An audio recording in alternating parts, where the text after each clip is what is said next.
കർണാടകാതിർത്തിയിൽ പാണത്തൂർ പുഴയ്ക്ക് സമീപമാണ് പുലിദൈവങ്ങളുടെ ആരൂഢസ്ഥാനം. വൃഷഭാസുരവധത്തിനായി ശിവൻ ശാർദുല രൂപം പൂണ്ടു. അതുകണ്ട ശിവശാർദുലിയുമായി.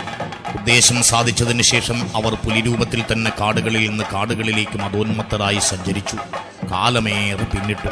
7 മക്കൾ അവർക്കുണ്ടായി. കണ്ടംപുലി, മാരമ്പുലി, പുലിമാരുതൻ, കാളപ്പുലിയൻ, പുലിക്കണ്ണൻ, പുലിയൂരുകണ്ണൻ, പുലിയൂരുകാളി. പുലിപെറ്റ മക്കളിൽ ഐവരിൽ വമ്പനാം പുലിയൂരുകണ്ണനെന്ന് തോറ്റമ്പാട്ട് വിശേഷിപ്പിക്കുന്നുണ്ട്. പുലിപെറ്റ മക്കൾ 7 അതിൽ ഐവരിൽ പ്രധാനി പുലിയൂരുകണ്ണനുമാണെന്ന് തോറ്റമ്പാട്ട് വ്യക്തമാക്കുമ്പോൾ ഋഷിമായെങ്കിൽ ദൈവം 9 എന്നാണ് കോലം ധരിച്ചാൽ വായ്മൊഴിയായി പറയുന്നത്. 7 ശേഷം വരുന്ന 2 പേരിലൊന്ന് പുള്ളിക്കരിങ്കാളിയും രണ്ടാമത്തേത് കരിന്തിരിക്കണ്ണനുമാണ്. ശാർദുല രൂപത്തിൽ സന്തോഷ സല്ലാപ സല്ലീലരായി സഞ്ചരിക്കവേ കൂട്ടുകാരിയെ കളിയായി വിളിച്ചു. കാളി കറുത്തവൾ തന്നെയാണെങ്കിലും കാളിക്കാവിളി ഇഷ്ടമായില്ല. ഭാവം കണ്ട കൂട്ടുകാരന് വാശി